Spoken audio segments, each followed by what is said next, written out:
La suite de Maison Jardin Cuisine Brocante avec vous, Thierry le jardinier, et cette question à laquelle vous êtes bien sûr prié de répondre. Les présidents de la Ve République ont-ils été de bons jardiniers? J'imagine que vous pensez au jardin de l'Élysée. Par exemple, De Gaulle. Alors, le général est un fin connaisseur. En 1960, pendant un dîner officiel à Vire, dans le Calvados, il va laisser pantois un aéropage de hauts fonctionnaires en parlant des différentes méthodes de semis de carottes avec madame la sous-préfète. Voilà.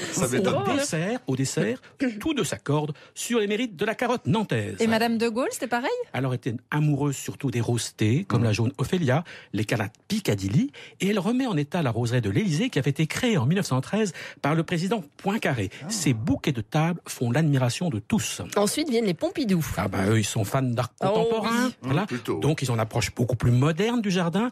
Claude Pompidou aime les fleurs simples. Donc, fini la roseraie qu'il juge surannée, et la célèbre pelouse en forme de vallée de l'Élysée va être entièrement remodelée, asséchant ainsi le petit étang qui était un nid à moustiques. Il y avait un petit étang alors? Tout à fait. Oui. Vous savez, j'avais complètement oublié ça. Après est arrivé Valéry Giscard d'Estaing. Alors, son épouse, Anémone, est une jardinière 4 étoiles, bien connue des pépiniéristes qui respectent ses compétences, apprécie sa grande simplicité.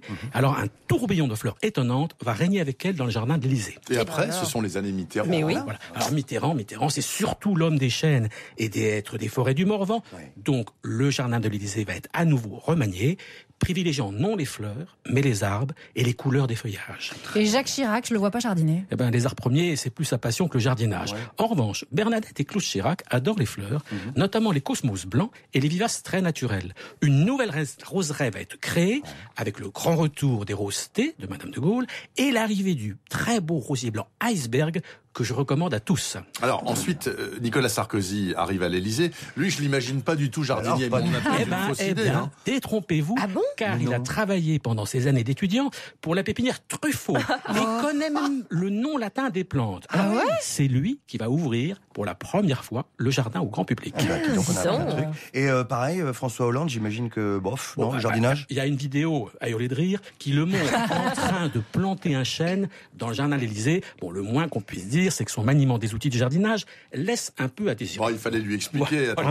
Mais, avec l'aide de son remarquable chef jardinier Yannick Cadet, il fait toutefois évoluer le jardin dans l'esprit du temps, avec le zéro pesticide de synthèse et l'implantation d'une ruche. Bravo. Et qu'est-ce que vous souhaitez à nos deux candidats du jour là? Que Saint-Fiacre les inspire. Saint-Fiacre? Patron des jardiniers. C'est le patron des jardiniers. Mais non, je ne savais pas. Il nous l'a déjà dit. Il l'avait dit, c'est vrai, j'ai oublié. Pardonnez-moi.